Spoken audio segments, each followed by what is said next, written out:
Los Estados Unidos de América son la superpotencia más dominante de toda la historia y es algo que han logrado en muy poco tiempo. Para entender bien la magnitud de esto, revisemos algunos datos interesantes. Reino Unido tiene 1099 años de historia desde su primer asentamiento y un PIB actual de 3.68 billones. Rusia tiene 1164 años de historia y un PIB de 2.15. Alemania, 1226 años y un PIB de 4.90. Japón, 2686 años y un PIB de 4.31. China tiene 4096 años de antigüedad y un increíblemente alto PIB de 19.28. India, más de 5000 años de historia y un PIB actual de 4.34. Sin embargo, Estados Unidos tiene solo 419 años desde su primer asentamiento y actualmente su PIB es de 30.6 billones de dólares, prácticamente una cuarta parte de la producción mundial, sin contar que la producción de muchos otros países depende directamente de las relaciones que tengan con el coloso del norte. La diferencia entre Estados Unidos y el resto es abismal. Pero aquí nos surge una pregunta: ¿cómo es que lo logró? Estados Unidos ha tenido varios momentos que hicieron despegar su economía y poder. A estos puntos los llamaremos boom de crecimiento y los iremos numerando a lo largo del video. Pero también han habido crisis que parecían acabar con la nación, las cuales también iremos numerando. Durante miles de años, el territorio de Norteamérica estuvo habitado por diversos pueblos indígenas. La primera llegada documentada fue la expedición del explorador español Juan Ponce de León en 1513, que desembarcó en lo que hoy es Florida. Posteriormente, franceses, neerlandeses e ingleses comenzaron a establecer asentamientos. Las primeras colonias inglesas duraderas fueron las de Jamestown, en Virginia, y la colonia Plymouth, en Massachusetts, fundadas por peregrinos protestantes. Desde 1614 los neerlandeses fundaron Nueva Ámsterdam en la isla de Manhattan, pero fue tomada pacíficamente por los ingleses en 1664, rebautizándola como Nueva York. Con la división de las Carolinas en 1729 y la colonización de Georgia en 1732, se establecieron las 13 colonias británicas, dividiéndose en 3 regiones con economías distintas. Las del norte eran principalmente mercantiles y manufactureras, las del centro agrícolas y mercantiles, y las del sur totalmente agrícolas y esclavistas. Aunque estaban bajo el control de Gran Bretaña, las colonias gozaban de cierta autonomía política, por ser menos productivas que el Caribe. Esto les permitió desarrollar sistemas de gobierno local, con los dueños de tierras como principales votantes. Este hábito de autogobierno sembraría las semillas de la independencia. La rivalidad colonial entre Gran Bretaña y Francia culminó en la Guerra de los 7 Años. Tras la victoria británica, Gran Bretaña se convirtió en una potencia dominante a nivel global, pero el alto costo de la guerra provocó un fuerte endeudamiento. Además, para evitar futuros conflictos, el rey ordenó construir fuertes a lo largo de los montes Apaches. Gran Bretaña pensó que las colonias tenían que ayudar a cubrir los gastos en defensa, y por ello decidieron cobrarles impuestos directamente, además de anunciar que ellos mismos tenían que terminar de construir los fuertes. Las 13 colonias reaccionaron violentamente. Pensaron que al poner fronteras vigiladas querían limitar su expansión y mantenerlos controlados. Pero lo que más les molestaba era la imposición de aranceles sin siquiera tener representación en el Parlamento. En medio de estas protestas, en Boston surgió un grupo denominado los Hijos de la Libertad, los precursores de la independencia. Dato curioso, en medio de estas tensiones las colonias empezaron a tomar café en lugar de té. Esto para distanciarse de la cultura británica. Poco a poco el café se convertiría en la bebida tradicional de los Estados Unidos.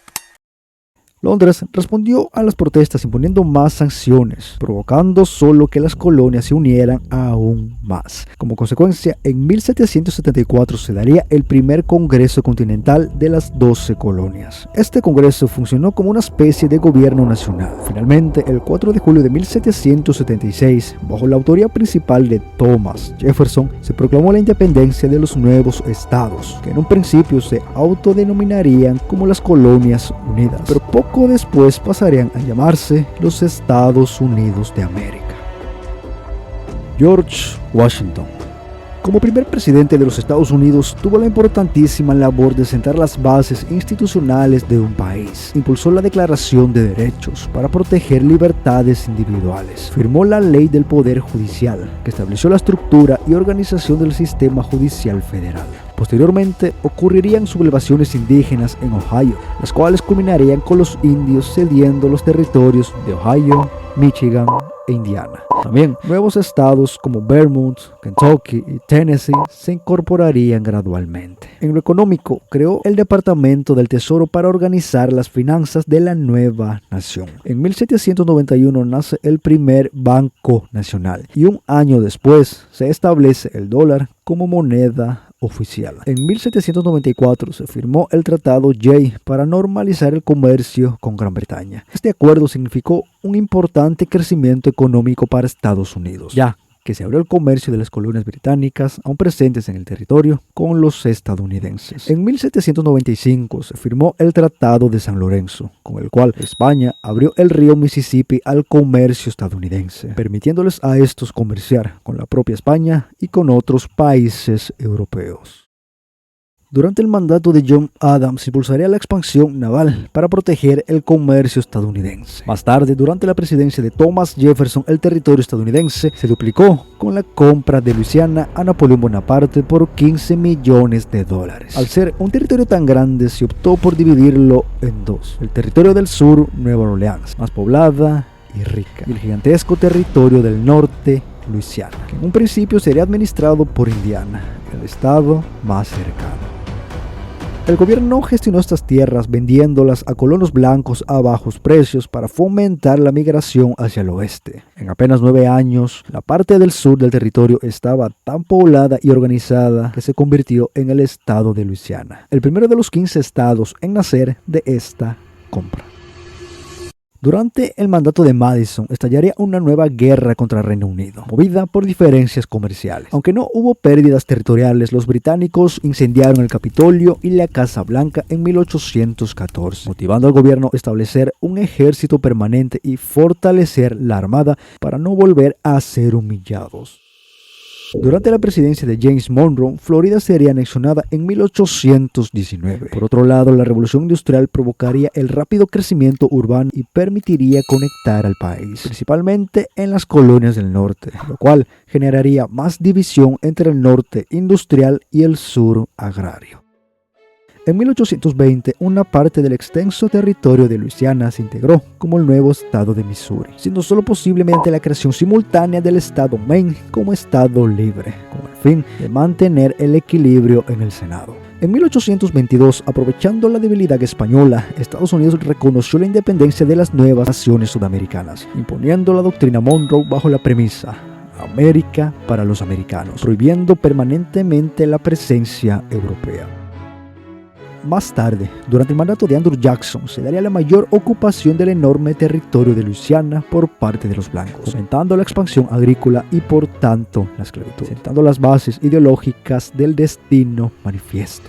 En 1928 se impuso aranceles altos a los productos extranjeros para proteger la producción industrial del norte. Esto produjo descontento en los estados del sur, ya que dependían mucho de esas importaciones extranjeras. La crisis se resolvió en 1833 con aranceles reducidos, pero esto solo evidenció aún más la división entre el norte y el sur. Justo antes de dejar el cargo, Jackson reconoció la independencia de Texas, pese a que México no lo hiciera. En 1937 se produjo una gran depresión en Estados Unidos, después de que Jackson eliminara el Banco Central, lo que provocó una emisión descontrolada de billetes por parte de bancos estatales. Su sucesor, Martin Van Buren, debido a su ideología de no intervención, no tomó medidas drásticas para superar esta crisis. No obstante, en 1840 logró establecer la tesorería independiente para separar los fondos públicos de la banca privada. Aunque la crisis frenó inicialmente la economía, la necesidad de un nuevo comienzo impulsó a miles de personas a migrar por rutas como el Sendero de Oregon a partir de 1843. Años después, durante el mandato de John Tyler, la expansión hacia el oeste continuaría y también se firmaría la resolución inicial para la anexión de Texas en 1845. Tyler también extendió los principios de la doctrina Monroe a las islas Hawái, advirtiendo a las potencias europeas que no interfieran, iniciando la influencia estadounidense en el Pacífico. Años más adelante, bajo la presidencia de James K. Polk, Estados Unidos alcanzó su máxima expansión territorial. Resolvió la disputa con Gran Bretaña mediante el Tratado de Oregón, dividiendo el territorio por el paralelo 49 y obteniendo lo que hoy son los estados de Oregón, Washington y Idaho, además de partes de Montana y Wyoming. Previamente, en 1845 formalizó la anexión de Texas, lo que provocó un conflicto fronterizo con México en el río Bravo, que posteriormente escalaría a una guerra directa. Este conflicto concluyó en 1848 con el Tratado de Guadalupe Hidalgo, con el cual México cedió el 55% de su territorio, una región que actualmente abarca los estados de California, Arizona, Nevada, Utah y Nuevo México. James K. Polk, guiado por la ideología del destino manifiesto, consolidó así el dominio del país de costa a costa. Curiosamente, el descubrimiento de cantidades masivas de oro en California ocurrió casi simultáneamente a la firma del tratado. De haberlo sabido, la posición negociadora de México habría sido totalmente distinta. La fiebre del oro. Justo antes de que Polk dejara el cargo, se hizo el anuncio oficial del hallazgo de oro. Esto desató una migración masiva mundial hacia California. Ante tanto caos en un territorio recién comprado, el presidente Sarah H. Taylor impulsó la adhesión directa a California como estado libre. El boom aurífero transformó aldeas en metrópolis. San Francisco pasó de 1,000 a 25,000 habitantes en solo 2 años. Con la fiebre, los territorios recién anexionados se integrarían rápidamente a la economía del país, ya que el oro inyectó miles de millones de dólares financiando el desarrollo industrial y la expansión ferroviaria bajo el mandato de Franklin Pierce, convirtiendo al ferrocarril transcontinental en una prioridad nacional. Sin embargo, políticamente, la entrada de California como estado libre rompió el equilibrio de poder entre el norte y el sur, aumentando las tensiones que llevarían a la guerra civil. La Guerra de Secesión. Estados Unidos crecía a pasos agigantados, pero ideológicamente aún no estaba unido. De acuerdo al compromiso de 1850 para evitar conflictos, California fue admitido como estado libre, pero a cambio los estados del norte debían ayudar a capturar a los esclavos fugitivos. Esto indignó a los abolicionistas. La violencia estalló con la ley de Kansas-Nebraska, ley que provocaría un desafortunado y sangriento evento, que solo demostraría que la política ya no tenía cabida. Desaparece el partido Whig y nace el Partido Republicano con la consigna de abolir la esclavitud. Abraham Lincoln emergió como uno de sus líderes principales. En 1861 gana las elecciones sin ningún voto sureño. Claro que antes de que asumiera, Carolina del Sur y otros 6 estados ya se habían separado para formar entre ellos los Estados Confederados de América bajo el mandato de Jefferson Davis. Estados Unidos estaba tan dividido que peligraba su existencia como nación.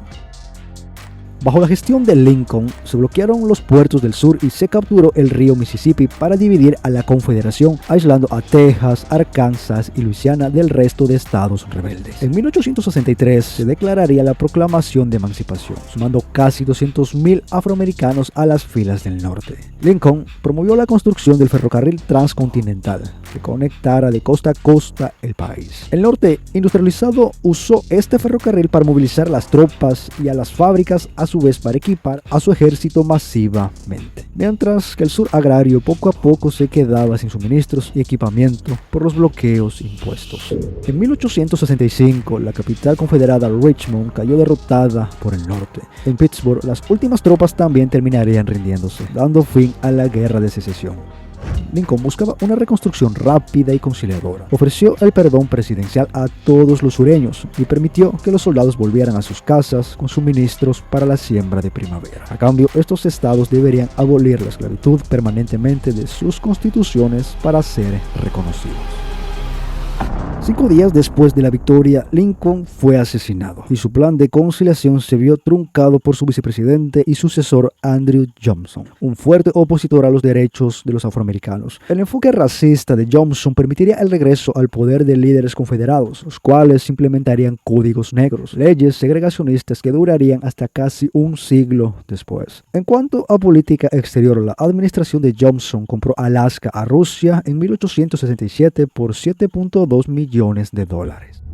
El fin de la reconstrucción del país después de la Guerra Civil se selló con el polémico compromiso de 1877, que resolvió la disputa electoral entre el republicano Rutherford B. Hayes y el demócrata Samuel J. Tilden. Mediante este acuerdo, los republicanos obtuvieron la presidencia a cambio de retirar a las tropas federales de los estados del sur. Este retiro del apoyo militar dejó a la población afroamericana vulnerable, permitiendo que las élites blancas del sur retomaran el control político e instauraran décadas de segregación bajo las leyes Jim Crow.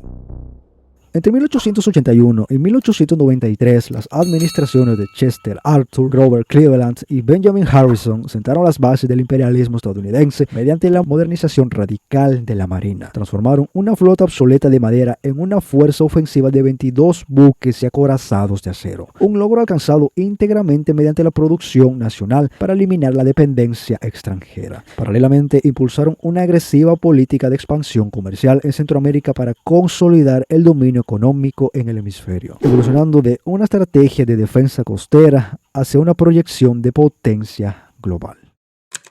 El segundo mandato de Grover Cleveland enfrentó el devastador pánico de 1893, una depresión con desempleo de hasta el 25% y quiebras masivas. Los grandes hallazgos de depósitos de plata en Nevada provocarían que su precio cayera. De acuerdo a la ley Sherman, el gobierno estaba obligado a comprar plata. Todos intercambiaban plata por billetes y luego cambiaban esos billetes por oro. El dólar perdía su valor rápidamente. Incluso inversores extranjeros vendieron sus acciones y exigieron que se les pagara en oro. En 1895 solo quedaban 9 millones de dólares en oro y habían órdenes de cobro por 12 millones. El país estaba a unas horas de la bancarrota total. Pero entonces JP Morgan junto a la familia Rothschild suministraron 65 millones de dólares en oro a cambio de bonos del tesoro a 30 años plazo, frenando el pánico y estabilizando al dólar. Tras este evento, Cleveland logró la derogación de la ley Sherman, pero la crisis demostró la vulnerabilidad del gobierno, sembrando la semilla para la futura creación de la Reserva Federal. La presidencia de William McKinley marcó el inicio del dominio republicano y la consolidación de Estados Unidos como potencia mundial. Para superar las secuelas del pánico de 1893, impulsó el arancel Dingley, estableciendo los impuestos a la importación más altos de la historia. Este fue el arancel más duradero. Aumentó la producción nacional y fue una importante fuente de ingresos para el gobierno. En otros temas, tras una victoria rápida en la guerra hispano-estadounidense, William McKinley obtuvo el control de Puerto Rico, Guam y las Filipinas. Paralelamente, formalizó la anexión de Hawái y estableció la política de puertas abiertas en China para asegurar el dominio comercial en el Pacífico.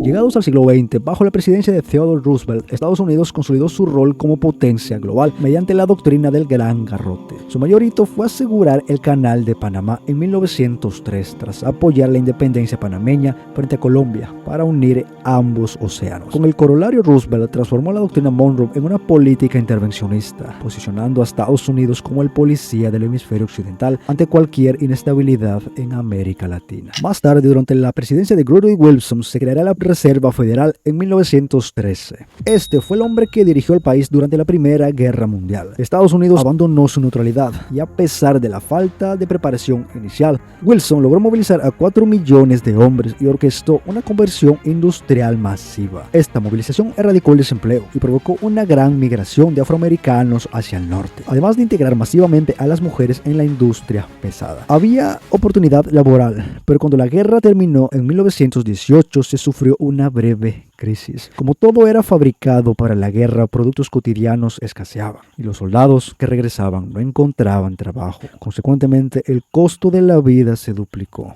Sin embargo, la eficiencia exigida por la guerra impuso una estandarización industrial sin precedentes, que al trasladarse a la vida civil permitió la producción masiva de bienes. Con la industria europea devastada, Estados Unidos pasó de ser deudor a ser acreedor global. Prestó miles de millones de dólares a sus aliados. Para 1920 acumuló aproximadamente el 40% de las reservas de oro del mundo. Esta hegemonía financiera, respaldada por una infraestructura industrial intacta, lo convirtió prácticamente en la fábrica del mundo. Si un país necesitaba algo, el mejor y más confiable proveedor era Estados Unidos.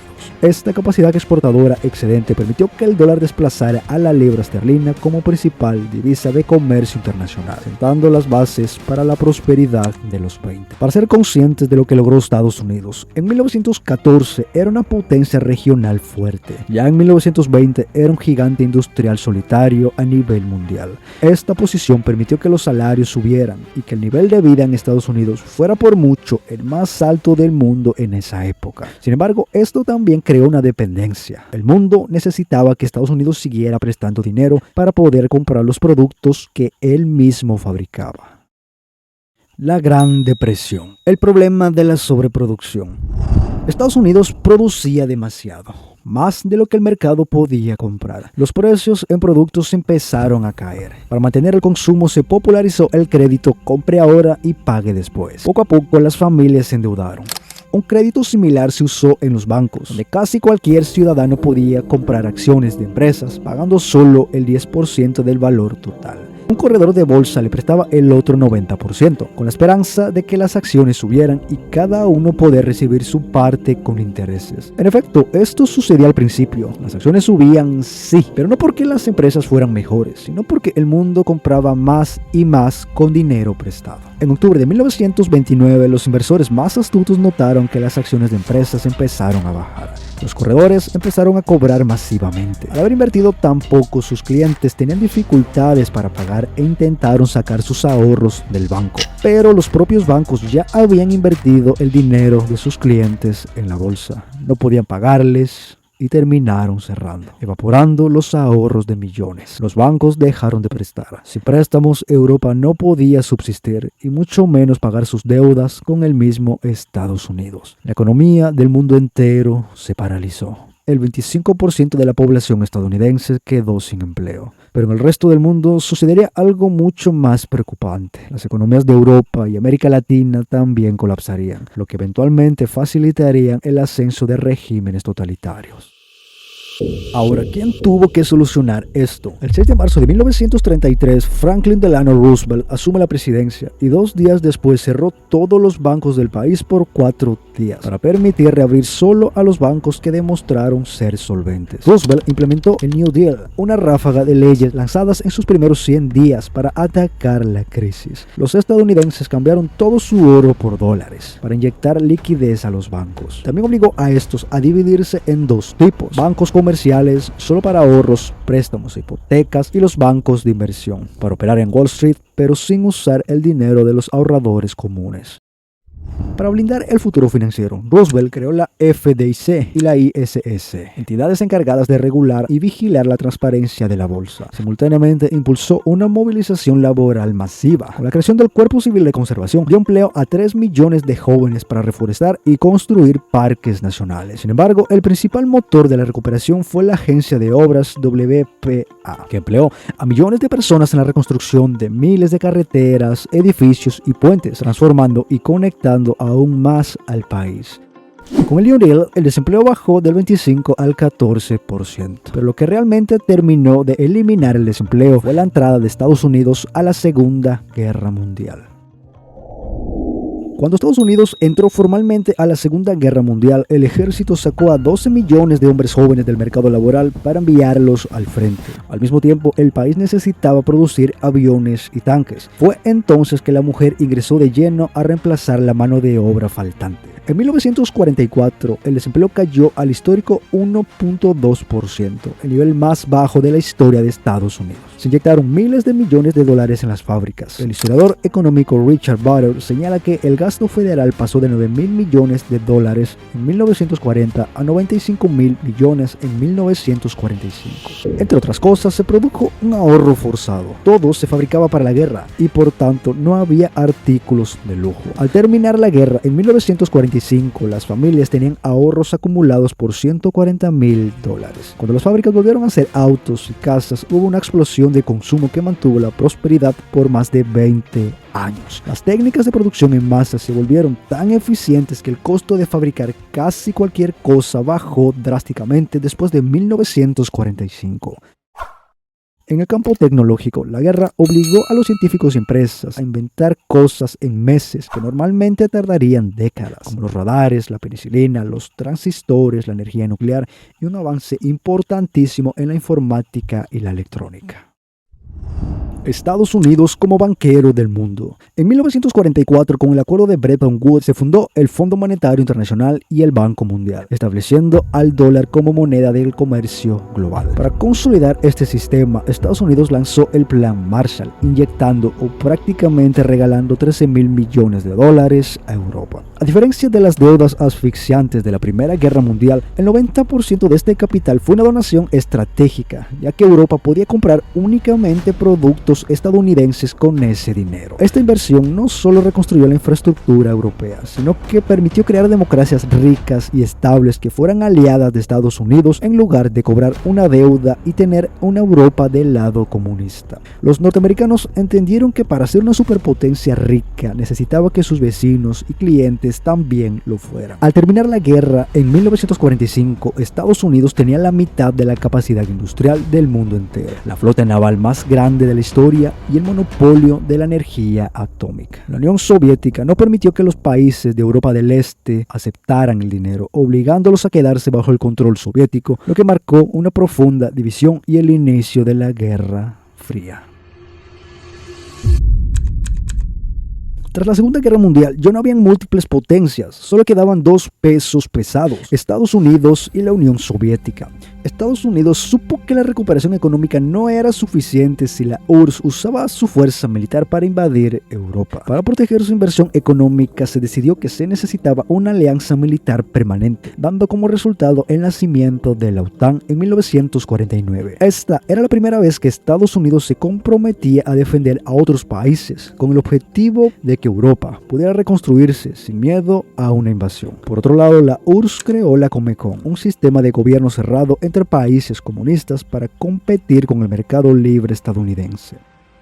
Carrera armamentista. Estados Unidos decidió que para evitar otra guerra mundial debía estar siempre armado. Por ello, creó el complejo industrial militar, una alianza entre el gobierno, el ejército y las grandes empresas tecnológicas. Mucho de lo que usamos hoy como internet, GPS, motores a reacción avanzados, etc., nació de esta competencia desesperada por ser tecnológicamente superior a los soviéticos.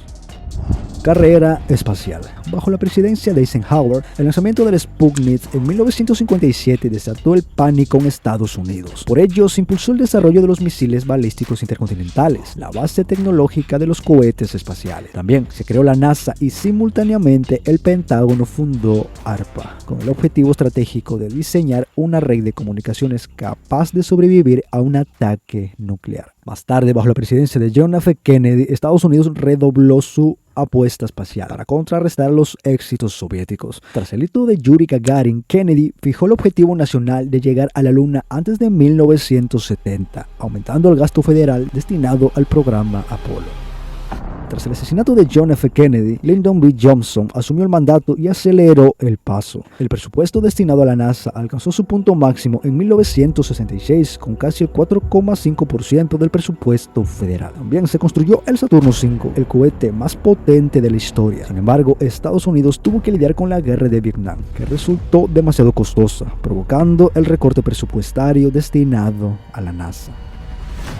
El alunizaje. Bajo Richard Nixon, Estados Unidos alcanzó la gloria con el alunizaje del Apolo 11, pero la realidad económica de la guerra de Vietnam forzó el fin de la expansión lunar. Nixon canceló las misiones Apolo restantes para financiar el transbordador espacial, un sistema reutilizable y menos costoso. También se ordenó la retirada progresiva de Vietnam, que históricamente actuó como un ancla. Su presupuesto fue 6 veces mayor al del programa Apolo. Tras el alunizaje se demostró que Estados Unidos era superior y por tanto ya no hubo interés ni por parte del público ni de los políticos en seguir invirtiendo en la carrera espacial. En la década de los 70, el gasto descontrolado de la guerra de Vietnam, sumado a la no subida de impuestos, obligó al gobierno a imprimir más dólares de los que su reserva de oro podía respaldar. Cuando asumió Nixon, países europeos como Francia perdían confianza en el dólar y exigían cambiar sus billetes por oro físico. La nueva crisis se aproximaba. Nixon, en una transmisión televisada, declaró en 1971 el fin del patrón oro. El dólar pasó a ser una moneda fiat, perdiendo valor gradualmente. Con un dólar debilitado, Estados Unidos enfrentó otro problema. En 1973, los países árabes de la OPEP anunciaron el recorte del 5% mensual de la producción de crudo. Como consecuencia, hubo menos petróleo. Estados Unidos era un productor de petróleo, pero mucho más que eso, era un superconsumidor y no alcanzaba a cubrir la demanda, generando una inflación. Oriente Medio castigó de esta manera a Estados Unidos por el apoyo que éste dio a Israel en la guerra de Yom Kippur. Frente a la crisis de los 70, los presidentes Nixon, Ford y Carter transformaron la política de Estado hacia la autosuficiencia energética. Nixon impuso límites de velocidad para ahorrar combustible y lanzó el proyecto de independencia en 1973, mientras que Ford creó la Reserva Estratégica de Petróleo y los primeros estándares de eficiencia vehicular, obligando a los fabricantes a producir autos que consumieran menos gasolina. Bajo el mandato de Carter se crea el Departamento de Energía, impulsando alternativas solares y combustibles sintéticos. Paralelamente, el alto costo del transporte físico aceleró la inversión en microchips y tecnologías de la información. Lo curioso es que mientras se luchaba con esta crisis, la tecnología de ARPANET seguía desarrollándose en secreto, siendo liberada durante la presidencia de Reagan.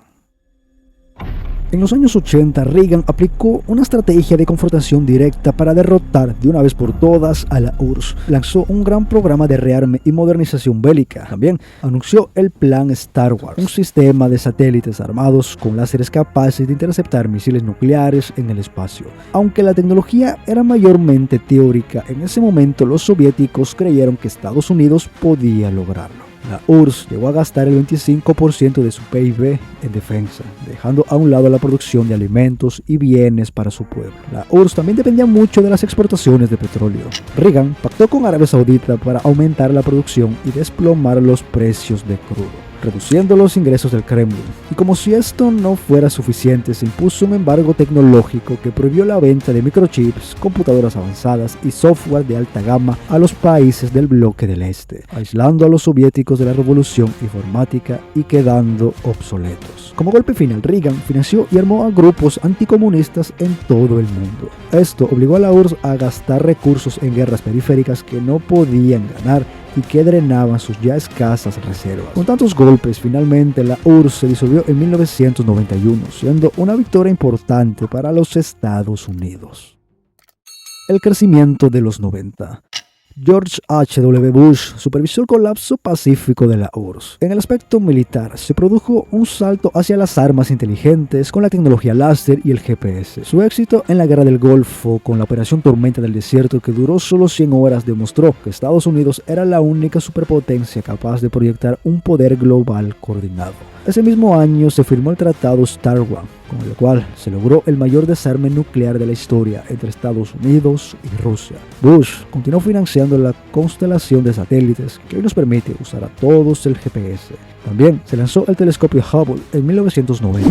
Un año después, firmaría la Ley de Computación de Alto Rendimiento, que permitió que la red pasara del uso exclusivo académico-militar al uso comercial. La era de Bill Clinton.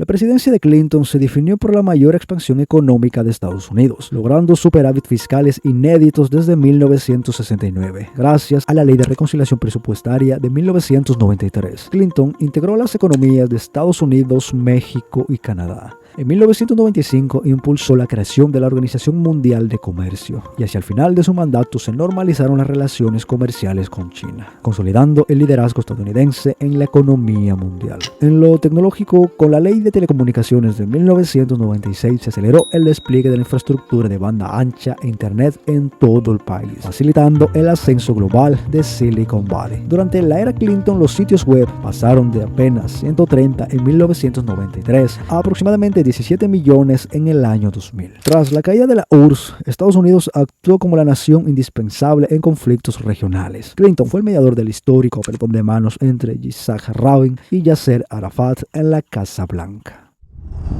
Estados Unidos en el siglo XXI. Estados Unidos crecía mucho económicamente, pero quedaría marcado a inicios del siglo XXI por los ataques del 11 de septiembre. Con George W. Bush al mando se tomó una postura de guerra directa contra el terrorismo. En 2001 se lanzaron ataques a Afganistán para desmantelar Al-Qaeda. En 2003 se intervino en Irak bajo el argumento de posesión de armas de destrucción masiva, capturando al dictador Saddam Hussein. Pese al enfoque bélico, la administración Bush dejó un legado humanitario histórico con el programa PEPFAR, que ha salvado millones de vidas globalmente, combatiendo enfermedades como el VIH, la tuberculosis y la malaria. En lo económico, Bush impulsó tratados de libre comercio con varios países. Sin embargo, el aumento del gasto en defensa y salud disparó el gasto público nominal en un 70%, más del doble del incremento registrado bajo la administración Clinton. La crisis del 2008. La transición de Bush a Obama estuvo marcada por la crisis financiera del 2008, el colapso más grave desde 1929, originada por la emisión masiva de hipotecas subprime, la nula supervisión estatal y las bajas tasas de interés implementadas por Bush. En palabras sencillas, pedir prestado era barato. Aumentó el consumo, sí, pero el gobierno recaudaba menos. La crisis estalló cuando la Reserva Federal elevó rápidamente las tasas de interés del 1 al 5.25%, provocando que las deudas se duplicaran y por tanto fueran impagables. El sistema bancario global se paralizó al descubrirse que estos activos tóxicos estaban repartidos por todo el mundo. Para evitar una quiebra total, Bush firmó el TARP, un masivo plan de rescate financiero de $700 mil millones, dejando a Obama un país con un déficit profundo. Acciones de Obama para solucionar esta crisis. Como primer presidente afroamericano, Barack Obama asumió el mandato en plena crisis, logrando estabilizar la economía mediante otro paquete de $787 mil millones y el rescate de la industria automotriz, salvando millones de empleos directos. Su mandato se caracterizó por la ley financiera más grande desde la Gran Depresión, la ley Dodd-Frank, que prohibió a los bancos realizar apuestas arriesgadas con el dinero de los ahorradores. En el ámbito militar, las fuerzas especiales eliminaron a Osama Bin Laden en Pakistán en el año 2011. También priorizó el restablecimiento de las relaciones con Cuba y el acuerdo nuclear con Irán. Obama entregó un país con una tasa de desempleo reducida del 10 al 4,7%. El primer mandato de Trump. Donald Trump rompió con el consenso globalista, buscando distanciarse de la OTAN mediante la política de America First. El pilar de su gestión fue el impulso al sector privado y la repatriación de capitales. Su mayor éxito interno fue la reforma fiscal del 2017, que impulsó la reducción del desempleo al 3,5%, el más bajo en 50 años. En lo comercial, sustituyó el tratado de la era Clinton por el TEMEC. También impuso aranceles a productos chinos por valor de miles de millones de dólares para combatir lo que denominó como prácticas comerciales desleales y robo de propiedad intelectual. Bajo el mandato de Trump, Estados Unidos salió del Acuerdo de París sobre el clima y también del acuerdo nuclear con Irán, argumentando que eran perjudiciales para los intereses estadounidenses. Poco después, Estados Unidos se convirtió en el productor número 1 de petróleo y de gas natural del mundo. En lo exterior, priorizó la derrota de ISIS, eliminando a su líder en el año 2019. También supervisó los acuerdos de Abraham, logrando normalizar las relaciones entre Israel y naciones como Emiratos Árabes Unidos y Bahrein. Su legado tecnológico incluye la creación de la Fuerza Espacial y la Operación Warp Speed, que desarrolló las vacunas del COVID-19 en tiempo récord. La presidencia de Joe Biden marcó el retorno estadounidense al multilateralismo y a la apuesta por una economía de energías limpias. Mediante inversiones históricas en infraestructura y semiconductores, buscó reducir la dependencia con China, además de liderar la transición energética global, reintegrando a Estados Unidos al Tratado Climático Mundial el primer día de su mandato. Biden buscó restaurar a Estados Unidos como un líder confiable de las democracias globales, revitalizó la alianza con la OTAN y tras la invasión rusa a Ucrania reafirmó el compromiso de defensa mutua en Europa. A pesar de esto, la retirada unilateral de Afganistán en 2021 generó dudas temporales en Europa sobre la fiabilidad de Estados Unidos como socio. A Europa no le gustaba que Estados Unidos actúe solo por su cuenta, un limitante claro para el coloso del norte. Estados Unidos en la actualidad. En su segundo mandato, Donald Trump quiere hacer historia. Quiere elevar aún más a Estados Unidos por el resto del mundo. Esto lo hemos visto en varias declaraciones y publicaciones en las que incluso ha expresado el interés por agregar nuevos estados, como Canadá, Groenlandia, e incluso ejercer mayor control sobre México. Ante la amenaza china, Trump tiene claras intenciones de que Estados Unidos vuelva a ser la fábrica del mundo, imponiendo aranceles a nivel mundial e incentivando a las empresas para que produzcan en territorio estadounidense. Algo que ha estado dando resultados. En 2025 se recaudaron aproximadamente 195 mil millones de dólares. Esta cifra representa un incremento del 146% respecto a los 79 mil millones obtenidos en 2024. En lo tecnológico, se han relajado mucho las regulaciones sobre inteligencia artificial, siendo la nueva carta para competir con el gigante asiático. Trump ha buscado terminar con los conflictos activos para reducir el gasto exterior. Ha forzado negociaciones entre Rusia y Ucrania y aunque las tensiones siguen, el flujo masivo de armamento estadounidense se ha reducido drásticamente. Con Trump, Estados Unidos se retiró por segunda vez del Acuerdo de París y ha reducido su financiamiento a la OMS y a diversas agencias como la ONU. También ha consolidado mucho más su presencia en el Ártico tras su intento de comprar Groenlandia. La producción de petróleo también ha alcanzado la cifra récord de 14 millones de barriles al día, situándolo como el mayor productor de crudo del mundo. También ha logrado reducir significativamente la presencia china y rusa en Latinoamérica con la invasión a Venezuela. Y ahora está intentando hacer lo mismo en Medio Oriente con Irán. En conclusión, el ascenso estadounidense se cimentó en tres grandes hitos de fortuna y visión. Primero, la guerra de secesión que eliminó el lastre de la esclavitud y unificó el mercado industrial. Segundo, la Primera y la Segunda Guerra Mundial, que devastaron a sus competidores europeos y convirtieron al país en la fábrica y el acreedor del mundo. Y tercero, el colapso del patrón oro en los 70, que lejos de hundirlo permitió al dólar dominar el comercio global como principal moneda de reserva. Actualmente, Estados Unidos ya es un gigante. Sin embargo, las políticas actuales indican que Trump quiere hacerlo aún más grande. ¿Lo logrará? ¿Hasta qué punto podrá crecer Estados Unidos? ¿Qué tan bueno o malo es esto para el resto del mundo? Me gustaría saber qué respuestas tienes a estas preguntas. Y si tienes alguna duda o si quieres que hable de otro tema, házmelo saber en la caja de comentarios. Espero que esta información te haya sido útil. Muchas gracias por haberme acompañado hasta este punto. Si quieres saber más, te invito a que te unas a esta comunidad, comparte el video y activa la campanita para que no te pierdas todo el contenido que tenemos preparado para ti.